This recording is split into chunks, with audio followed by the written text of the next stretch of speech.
ওম শান্তি। আজকের বাংলা মুরলি 6ই জুন 2025। প্রাতঃমুরলি ওম শান্তি বাপদাদা মধুবন। বাবা বলেন, মিষ্টি বাচ্চারা, ভবিষ্যতে উচ্চকুলে আগমনের আধার হলো পঠন পাঠন। এই পঠন পাঠনের মাধ্যমেই তোমরা বেগার টু প্রিন্স হতে পারো। আজকের প্রশ্ন, গোল্ডেন স্পুন ইন মাউথ দুরকমভাবে প্রাপ্ত হতে পারে, কিভাবে? উত্তর: 1. ভক্তিতে দান পুণ্য করলে। 2. জ্ঞানে পঠন পাঠনের মাধ্যমে। ভক্তিতে দান পুণ্য করলে রাজা বা ধনীর ঘরে জন্ম নেয়, কিন্তু তা হলো পার্থিব জগতের। তোমরা জ্ঞানে পঠন পাঠনের মাধ্যমে সোনার চামচ মুখে নিয়ে জন্মাও। এ হলো অসীম জগতের কথা। ভক্তিতে পঠন পাঠনের দ্বারা রাজত্ব প্রাপ্ত হয় না। এখানে যে যত ভালোভাবে পড়ে সে ততই উচ্চ পদ লাভ করে। ওম শান্তি। মিষ্টি মিষ্টি হারানিধি বাচ্চাদের আত্মিক পিতা বসে বোঝান। একে বলা হয় আধ্যাত্মিক জ্ঞান। বাচ্চারা, বাবা এসে ভারতবাসীদেরই বোঝান। নিজেদের আত্মা মনে করো আর বাবাকে স্মরণ করো। বাবা বিশেষভাবে এই আদেশ করেছেন, তবে তো তা পালন করা উচিত, তাই না? সর্বোচ্চ পিতার শ্রীমত বিখ্যাত। বাচ্চারা, এই জ্ঞানও তোমাদের মধ্যে রয়েছে যে শুধুমাত্র শিব বাবাকেই শ্রী শ্রী বলতে পারো। তিনি শ্রী শ্রী তৈরি করেন। শ্রী অর্থাৎ শ্রেষ্ঠ। বাচ্চারা, তোমরা এখন জেনেছ যে এনাদের বাবা তৈরি করেছেন। আমরা এখন নতুন দুনিয়ার জন্য পড়ছি। নতুন দুনিয়ার নামই স্বর্গ, অমরপুরী। মহিমা করার জন্য অনেক নাম রয়েছে। বলাও হয় স্বর্গ আর নরক। অমুকে স্বর্গবাসী হয়েছে, তবে তো নরকবাসী ছিল, তাই না? কিন্তু মানুষের মধ্যে এত বুদ্ধি নেই। স্বর্গ, নরক, নতুন দুনিয়া, পুরনো দুনিয়া কাকে বলা হয় কিছুই জানে না। বাহ্যিক আড়ম্বর কত। বাচ্চারা, তোমাদের মধ্যেও অল্প সংখ্যকই রয়েছে যারা বোঝে যে বরাবর বাবাই আমাদের পরাণ। আমরা এমন লক্ষ্মী নারায়ণ হওয়ার জন্য এসেছি। আমরা বেগার টু প্রিন্স হব। সর্বপ্রথমে আমরা গিয়ে রাজকুমার হব। এ হলো পঠন পাঠন। যেমন ইঞ্জিনিয়ারিং, ব্যারিস্টারি ইত্যাদি পড়ে, তখন বুদ্ধিতে থাকে যে আমরা ঘর তৈরি করব, পুনরায় এটা করব। প্রত্যেকের নিজ কর্তব্য স্মৃতিতে আসে। বাচ্চারা, এই পড়ার মাধ্যমে তোমাদের গিয়ে অতি উচ্চ ঘরে অর্থাৎ ধনীর ঘরে জন্ম নিতে হবে। যত বেশি পড়বে ততই অতি উচ্চ ঘরে জন্ম নেবে। রাজার ঘরে জন্ম নিয়ে পরে রাজত্ব করতে হবে। গায়নও করা হয় গোল্ডেন স্পুন ইন মাউথ। এক তো জ্ঞানের দ্বারা গোল্ডেন স্পুন ইন মাউথ প্রাপ্ত করা যায়। দ্বিতীয়ত, যদি ভালোভাবে দান পুণ্য করে তাহলেও রাজার ঘরে জন্ম হবে। তা হলো পার্থিব জগতের। এ হলো অসীম জগতের। প্রতিটি কথা ভালোভাবে বোঝো। কিছুই বুঝতে না পারলে জিজ্ঞাসা করতে পারো। নোট করো যে এই কথা বাবাকে জিজ্ঞাসা করতে হবে। মুখ্য হলো বাবাকে স্মরণের কথা। বাকি যদি কোনো সংশয় ইত্যাদি থাকে তবে তা তিনি ঠিক করে দেবেন। বাচ্চারা, এও জানে যে ভক্তিমার্গে যত দান পুণ্য করে তাতে ধনীর ঘরে জন্ম নেয়।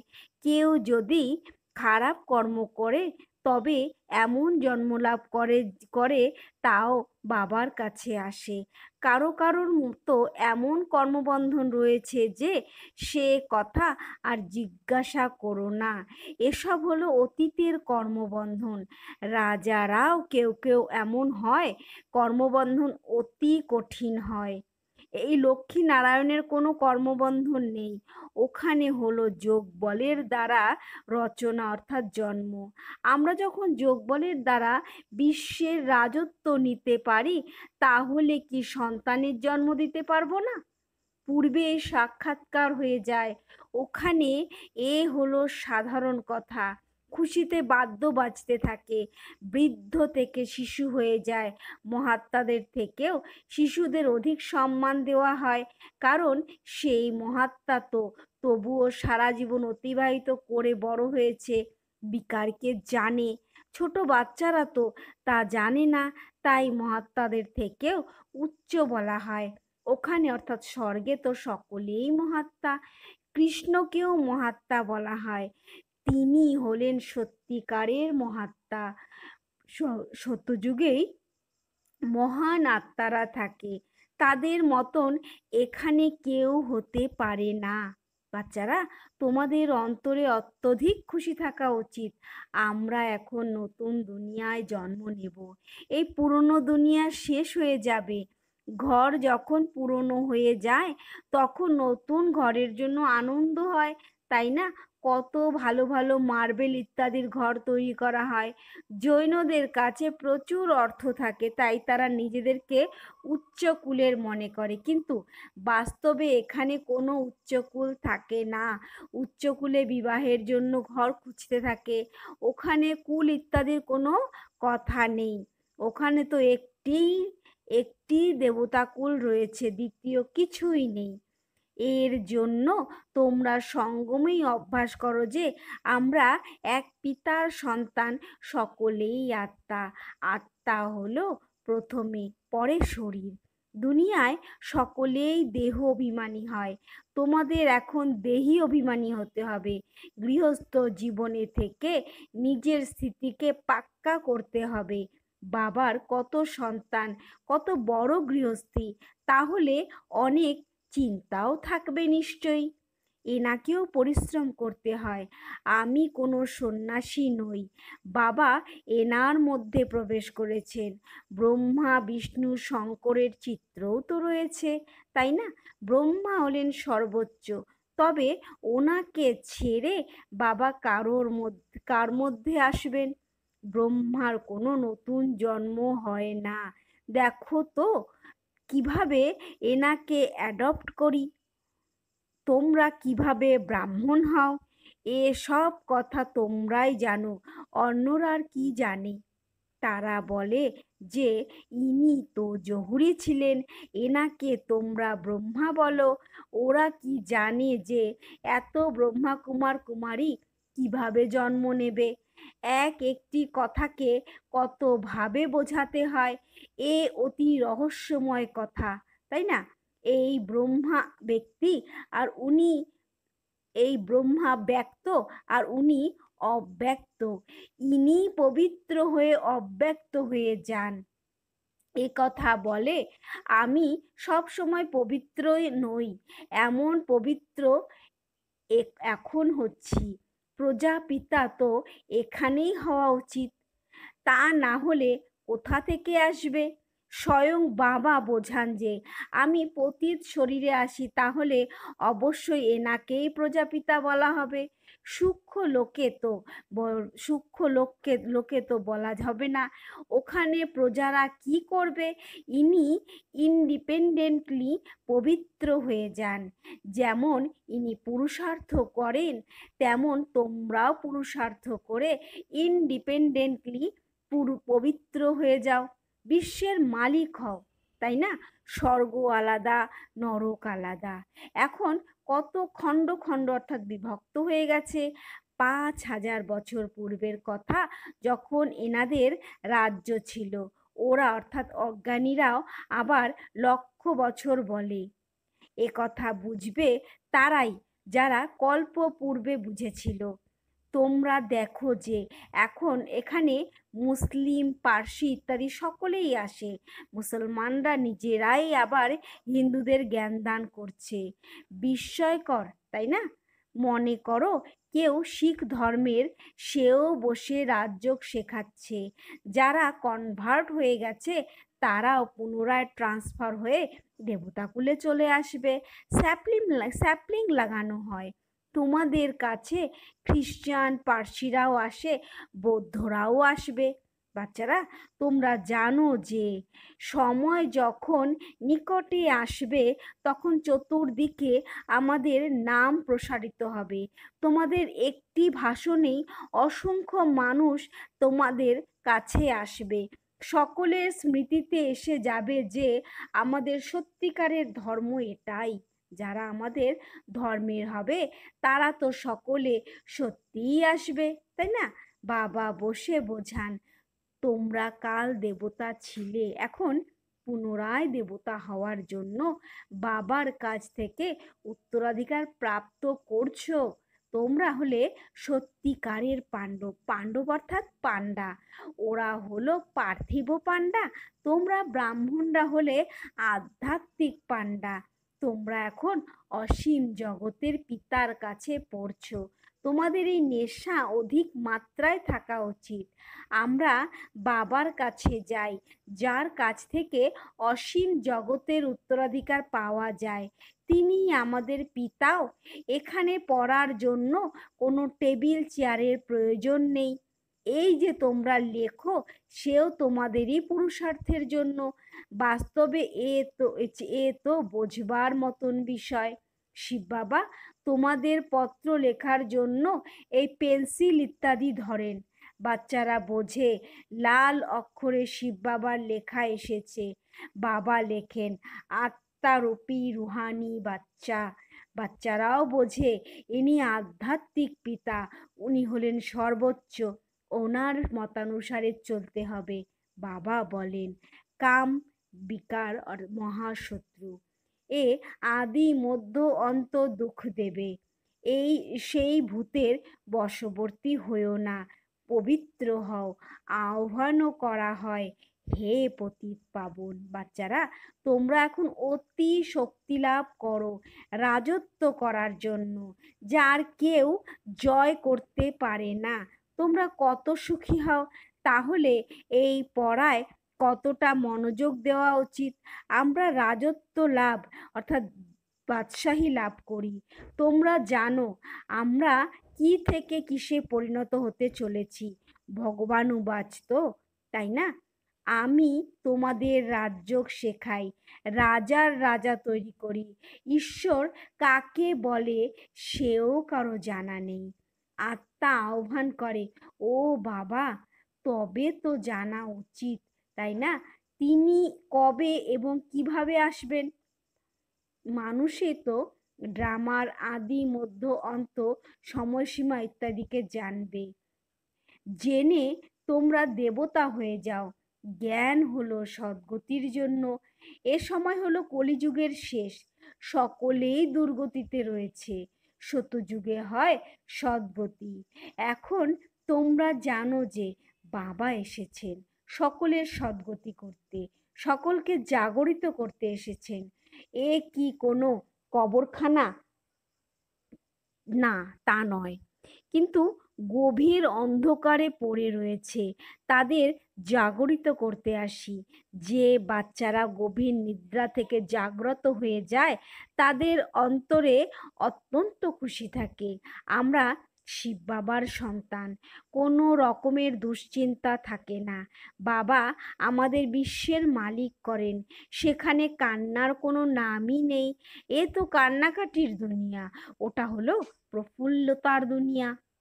ওনাদের চিত্র দেখো কেমন শোভনীয়, প্রফুল্লিত মুখের আদলে তৈরি করে। এমন ফিচার্স তো এখানে হতে পারে না। বুদ্ধি দিয়ে বুঝতে হবে যে এনাদের মতন বৈশিষ্ট্য নজরে আসতেই হবে। মিষ্টি মিষ্টি বাচ্চারা, তোমাদের স্মৃতিতে এখন এসেছে যে ভবিষ্যতে অমরপুরীতে আমরা প্রিন্স হব। এই মৃত্যুলোকে, এই খড়ের গাদায় অর্থাৎ পুরনো দুনিয়ায় আগুন লাগবেই। গৃহযুদ্ধেও পরস্পরকে কিভাবে হত্যা করে, কাকে আমরা হত্যা করছি তাও জানে না। হাহাকারের পরে জয় জয়কার হবে, তোমাদের বিজয়, আর বাকি সব বিনাশ হয়ে যাবে। তোমরা রুদ্র মালায় গ্রথিত হয়ে পুনরায় বিষ্ণু মালায় গ্রথিত হয়ে যাবে। এখন তোমরা পুরুষার্থ করো নিজেদের ঘরে ফেরার জন্য। ভক্তির কত প্রসার! যেমন বৃক্ষে অর্থাৎ ঝাড়ে অসংখ্য পত্র থাকে, তেমনি ভক্তির প্রসারও। বীজ হলো জ্ঞান। বীজ কত ছোট হয়! বীজ হলো বাবা। এই বৃক্ষের স্থাপনা, পালনা এবং বিনাশ কিভাবে হয় এ তোমরাই জানো। এ বিভিন্ন ধর্মের উল্টো বৃক্ষ। দুনিয়ায় একজনও কেউ একথা জানে না। এখন বাচ্চাদের বাবাকে স্মরণ করার জন্য অনেক পরিশ্রম করতে হবে, তবেই বিকর্ম বিনাশ হবে। গীতা পাঠকারীরাও বলে মন মনা ভব, সকল দেহের ধর্মকে পরিত্যাগ করে নিজেকে আত্মা মনে করে বাবাকে স্মরণ করো। মানুষ এর অর্থ বোঝে কি না বোঝে না, ওটা হলো ভক্তি মার্গ, এ হলো জ্ঞান মার্গ। এখন রাজধানী স্থাপিত হচ্ছে, চিন্তার কোনো কারণ নেই। যে সামান্যতম জ্ঞানও শুনেছে সে প্রজায় চলে আসবে, জ্ঞানের বিনাশ হয় না। তাছাড়া যে যথার্থভাবে জেনে পুরুষার্থ করে সেই উচ্চপদ প্রাপ্ত করে। বুদ্ধিতে এর বোধ রয়েছে, তাই না? আমরা নতুন দুনিয়ায় প্রিন্স হব। স্টুডেন্ট পরীক্ষায় উত্তীর্ণ হলে তখন সে কত খুশি হয়! তোমাদের সহস্র অপেক্ষাও অধিকতম অতীন্দ্রিয় সুখ থাকা উচিত। আমরা সমগ্র বিশ্বের মালিক হয়ে যাই। কোন কথায় কখনো অসন্তুষ্ট হয়েও না। ব্রাহ্মণীদের সঙ্গে মতের মিল হয় না, বাবার উপরে অসন্তুষ্ট হয়ে যায়। আরে, তোমরা বাবার সঙ্গে বুদ্ধির যোগসূত্র স্থাপন করো, তাই না? ওনাকে প্রেমপূর্বক স্মরণ করো। বাবা, ব্যাস তোমাকে স্মরণ করতে করতে আমরা ঘরে চলে আসব। আচ্ছা, মিষ্টি মিষ্টি হারানিধি বাচ্চাদের প্রতি মাতা পিতা বাপ দাদার স্মরণের স্নেহ সুমন আর সুপ্রভাত। আত্মাদের পিতা তার আত্মারূপী বাচ্চাদেরকে জানাচ্ছেন নমস্কার। আত্মারূপী বাচ্চারাও তাদের আত্মারূপী পরমপিতা পরমাত্মাকে জানাচ্ছেন নমস্কার, সুপ্রভাত। আজকের ধারণার জন্য মুখ্য সার: 1, কোনো বিষয়ে দুশ্চিন্তা করবে না, সদা প্রফুল্ল থাকতে হবে। স্মরণে যেন থাকে যে আমরা শিব বাবার সন্তান, বাবা এসেছেন আমাদের বিশ্বের মালিক করার জন্য। 2, নিজের স্থিতিকে একরস বানানোর জন্য দেহি অভিমানী হওয়ার পুরুষার্থ করতে হবে। এই পুরনো ঘরের থেকে মোহমুক্ত হতে হবে। আজকের বরদান: মনন শক্তির দ্বারা বুদ্ধিকে শক্তিশালী বানানো, মাস্টার সর্বশক্তিমান ভব। মনন শক্তির দ্বারা বুদ্ধিকে শক্তিশালী বানানো, মাস্টার সর্বশক্তিমান ভব। মনন শক্তিই হলো দিব্য বুদ্ধির পুষ্টিকর আহার। যেরকম ভক্তিতে জপ করার অভ্যাসী হতে হয়, সেই রকম জ্ঞানে হলো স্মৃতির শক্তি। এই শক্তির দ্বারা মাস্টার সর্বশক্তিমান হও। প্রতিদিন অমৃতবেলায় নিজের এক টাইটেলকে স্মৃতিতে নিয়ে এসো আর মনন করতে থাকো। তাহলে মনন শক্তির দ্বারা বুদ্ধি শক্তিশালী থাকবে। শক্তিশালী বুদ্ধির উপর মায়া আক্রমণ করতে পারবে না, পরবশ হবে না। কেননা মায়া সব থেকে প্রথমে ব্যর্থ সংকল্পরূপী বাণ দ্বারা দিব্য বুদ্ধিকেই দুর্বল বানায়। এই দুর্বলতার থেকে বাঁচার সাধনই হলো মনন শক্তি। আজকের স্লোগান: আজ্ঞাকারী বাচ্চারাই আশীর্বাদ প্রাপ্ত হয়। আশীর্বাদের প্রভাব হৃদয়কে সদা সন্তুষ্ট রাখে। আজ্ঞাকারী বাচ্চারাই আশীর্বাদের পাত্র হয়। আশীর্বাদের প্রভাব হৃদয়কে সদা সন্তুষ্ট রাখে। অব্যক্ত ইশারা: আত্মিক স্থিতিতে থাকার অভ্যাস করো, অন্তর্মুখী হও। বিস্তার। সদা অসীম জগতের আত্মিক দৃষ্টি ভাই ভাইয়ের সম্বন্ধের বৃত্তি দ্বারা কোনো আত্মার প্রতি শুভ ভাবনা রাখার ফল অবশ্যই প্রাপ্ত হয়। এই জন্য পুরুষার্থ করতে হয়, পুরুষার্থ করতে ক্লান্ত হয়ে যেও না, হৃদয় বিদীর্ণও হবে না। নিশ্চয় বুদ্ধি হয়ে আমার ভাবের সম্বন্ধের থেকে পৃথক হয়ে শান্তি আর শক্তির সহযোগ আত্মাদেরকে দিতে থাকো।